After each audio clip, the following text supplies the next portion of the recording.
नमस्ते मित्रों, कथा निधि चैनल पर आपका बहुत बहुत स्वागत है। हमारी कथा निधि पर आज की कहानी है हिंदी साहित्य के वरिष्ठ लेखिका मृदुला सिन्हा की एक लघु कथा। कथा का शीर्षक है एक दिए की दिवाली। तो चलिए कहानी शुरू करते हैं। गणेश किसी से हार मानने वाला नहीं था। मधुबनी के छोटे से गांव के कोने में बसी 10 झोपड़ियों में से एक झोपड़ी उसकी थी। उसका जीजा उसे शहर उठा लाया था। उम्र होगी यही कोई 15-16 की। और यह तो हमारा अनुमान था।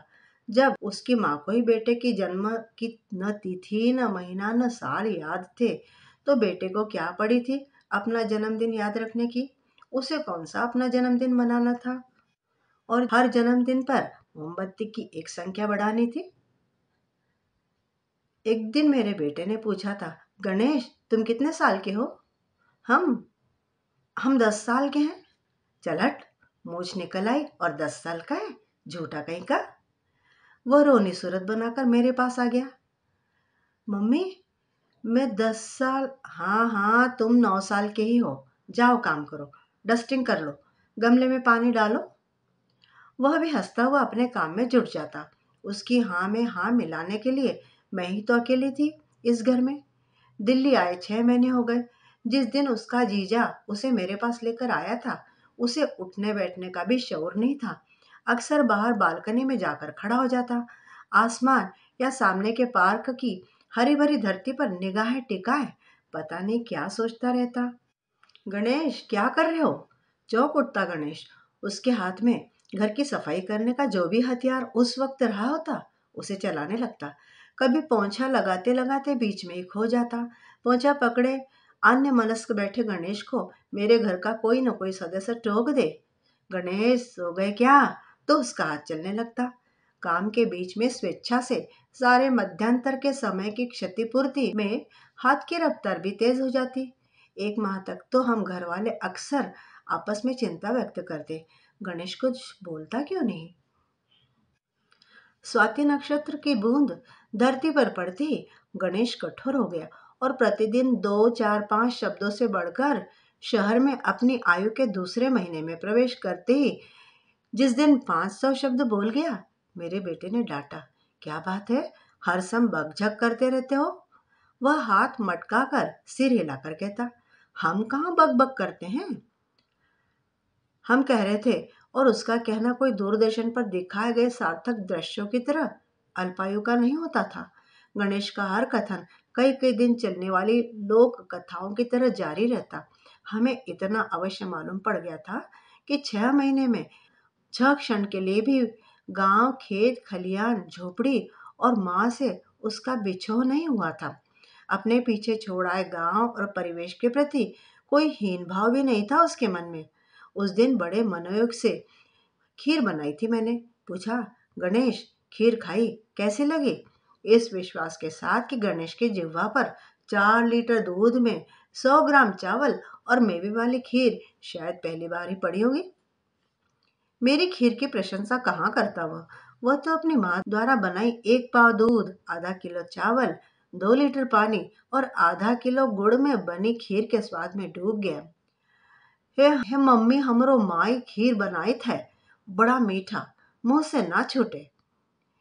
हे हमार बाबू खूब खात रहे खीर, पूरा थाली भर के।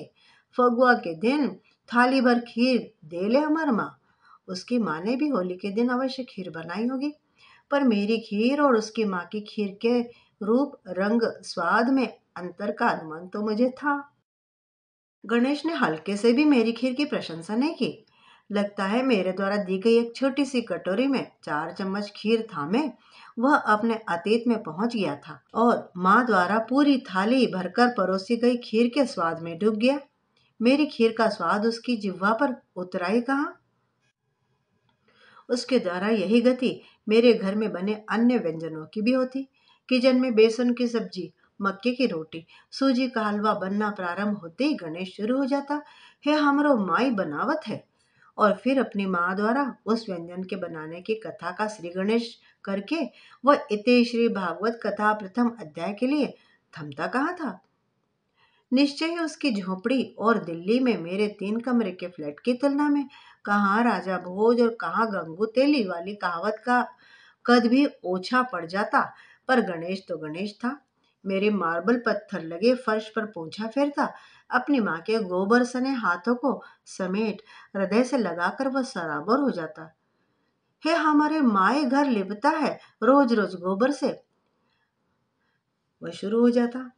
अपने काम को कम आंकने की उसकी औकात नहीं थी। मेरे लिए कोई फर्क नहीं पड़ता था।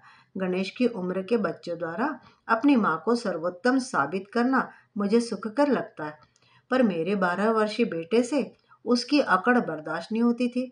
दोनों में अक्सर ठन जाती। मुझे बीच बचाव करना पड़ता। उसकी मैथिली में हिंदी घुलती जा रही थी धीरे धीरे। मेरे बेटे ने उसे पराजित करने के लिए अंग्रेजी बोलना प्रारंभ कर दिया। गणेश मुंह बिचकाता बोला, हमरो माई। हम सब ठहाका मारकर हंस पड़े। वह चुप हो गया, पर चेहरे पर शर्मिंदगी नहीं थी। हम जैसे ना समझो को अपनी न समझा पाने की बेबसी अवश्य थी। जबरन हंसी रोकती मैं बोली, क्या तुम्हारी माए भी अंग्रेजी बोलती है? हम सबके बीच हंसी का एक और ज्वार उठा, पर गणेश हंसा नहीं। पहली बार गंभीर हो गया। एक दिन गंभीर ही रहा। शाम को उसे सहज बनाने के लिए मैंने पूछा, गणेश क्या बात है? कुछ नहीं, मुंह फेर कर वह बालकनी में चला गया। मैं उसके पास जाकर खड़ी हो गई। वह निर्निमेष आकाश निहार रहा था। आकाश ने भी निराश नहीं किया उसे। जल की 2 बूंदें तैर उठी उसकी गर्वीली आंखों में। नैन नम हुए थोड़ी देर के लिए ही सही। गणेश, माँ की याद आई क्या? फिर स्नेह के 2 बोल बोलकर मैंने उसे आश्वस्त किया। सदा की तरह वह अपनी बत्ती से चमकाते हुए बोला, हमार माँ अंग्रेजी नहीं बोलती। हम जब दिल्ली आ रहे थे, हमार माँ बोली अंग्रेजी पढ़ लेना, तभी दिल्ली में टिक पाओगे। वही हम कह रहे थे कि भैया से हम भी अंग्रेजी सीखेंगे। ठीक है, अभी हिंदी पढ़ना शुरू किया है ना, हिंदी पढ़ लो, फिर अंग्रेजी भी सिखा दूंगी। अब झटपट दूध ले आओ और कपड़े सब उठा लो। मेरे स्नेहिल 2 बोल से अधिक उसके मन की बात निकल जाने से उसके मन का मैल धुल गया और मेरा मन निश्चिंत हुआ था कि वह हर्षित होता दूध का डिब्बा उठाकर किचन में चला गया था। नवरात्रि के दिनों में भी दिल्ली का दशहरा, देवी पूजन तथा रामलीला की विधि विधानों के ऊपर चढ़कर बोलता रहा उसके गांव का देवी पूजन मेला। लाल चमकौआ साड़ी पहनकर उसकी माई का मेला देखने जाना, मेले में 50 पैसे का गुब्बारा और 1 रुपए का बताशा खरीदना, माँ के ललाट पर बड़ी सी टिकुली का चमकना, उसके पाँव में पहली बार हवाई चप्पल का पड़ना और न जाने क्या क्या। अब दीपावली की बारी थी। इधर मेरे घर की रंगाई पुताई साफ सफाई प्रारंभ हुई। उधर गणेश की माँ की झोपड़ी के झाड़ पोंछ लिपाई पुताई का आंखों देखा हाल मेरे घर रूपी आकाशवाणी के इस स्पेशल गणेश कथा चैनल पर प्रसारित होता रहा। मुझे ये तो अंदेशा था ही कि दिल्ली की दीपावली को भी उस चैनल का उद्वेशक फीका ही करार कर देगा। समय का इंतजार था। दीपावली के 2-3 दिन पूर्व से ही प्रारंभ हुए बम फटाके की आवाज उसके कानों में पड़ते ही पूछ बैठा, ये का हो मम्मी, यह कैसी आवाज है? दीपावली आ रही है ना, बच्चे पटाखे और बम फोड़ रहे हैं। अभी क्यों? आज तो दिया बत्ती नहीं है ना। अब मैं कहाँ उसके साथ बकझक करती। बोली, हाँ यहाँ सब दिवाली, यहाँ सब दिन दिवाली होती है। जा अपना काम कर, अभी कितना सारा काम बाकी है। हे मम्मी, हमरो माए अपन टीन वाला पेटी धोते होए वही पिटारी में मायके चमक हुआ साड़ी और एक दो। चुप कर, समझ गई तेरी माँ के पास पिटारी भी है, अच्छी साड़ी भी। तुम्हारे घर में सब चीजें हैं। अब इन चारों गोदरेज की अलमारी को तो साफ करो। सारी दीवार अलमारियों, किचन के ऊपर ऊपर के खाने में पड़े 50 पीतल कांसे और स्टील के बर्तन भी तो बाकी है। मैं स्वयं उसके साथ सफाई में जुट गई। काम के बोझ से मैं दबी जा रही थी, पर गणेश था कि न मेरी अलमारी न ढेर भरे बर्तनों के बोझ तले दबने को तैयार। मुझे भी कहाँ पड़ी थी कि उसकी स्मृतियों को काटने छाटने बैठूं। हे मम्मी, हमार माँ दिया बत्ती की रात। चुप करना, अभी दिवाली बीत जाने दे, फिर सुनाना अपनी माँ द्वारा मनाई गई दिवाली वृत्तांत। आराम से बैठकर सुनूंगी। वह चुप कहाँ हुआ। किचन में मिठाइयाँ बनाती, अल्पना करती, दिया जलाती। मैं उसे चुप कराती रही। वह कहाँ मानने वाला था। रात्रि के 10 बजे के बाद वह अचानक चुप हो गया। पटाखे छोड़ने व फोड़ने मेरे बेटे के साथ नहीं गया। मेरे बेटे के अनुग्रह करने पर भी नहीं, आग्रह करने पर भी नहीं। मेरे बेटे ने कहा, चलना गणेश, छत पर चलकर बम फोड़ेंगे। मैं तुम्हारी माँ की दिया बत्ती वाली कहानी सुन लूंगा, चलना। उस मनुहार का कोई असर न हुआ उस पर। छत के कोने में जाकर खड़ा हो गया। पटाखों की आवाज सुनता रहा, शायद रात भर। सुबह हमारी आंखें भी देर से खुली। मैंने आवाज लगाई, गणेश, गणेश। वह नहीं आया। मैं छत पर चली गई। वह एक कोने में दुबका बैठा नींद खींच रहा था। मैंने उसे डांट लगाई, क्या जागता रहा सारा रात भर। उसका मुंह लटका हुआ था, निस्तेज, हारा और थका सा, रात भर जलकर बुझे मेरे पूजा घर के दिए जैसा।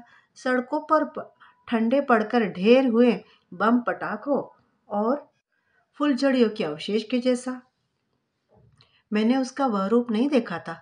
चिंतित होती हुई उसे नीचे लेकर आ गई। चाय पीते हुए मैंने पूछा, क्यों गणेश, अब सुनाओ, तुम्हारी माँ की दियाबत्ती कैसी होती है। वह चुप था, सिर नीचा किए हुए। माई का नाम सुनकर भी गणेश का निशब्द रहना मुझे अचंभित कर गया।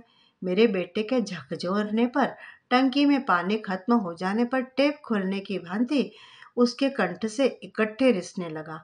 हमारा माँ रात भर एगो दिया जल के छोड़ देते रहे।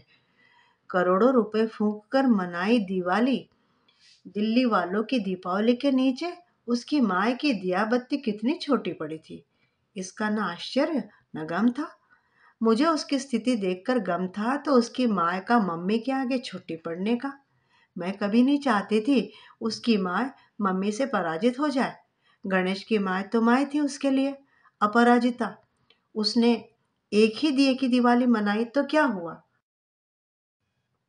तो मित्रों, मृदुला सिन्हा की ये कहानी एक दिए की दिवाली कैसी लगी आपको, कमेंट करके बताइएगा ज़रूर। और चैनल पे नए हैं तो चैनल को सब्सक्राइब भी ज़रूर कर लीजिएगा। मिलती हूँ दोबारा बढ़िया सी कहानी के साथ। तब तक विदा। आपका दिन शुभ हो।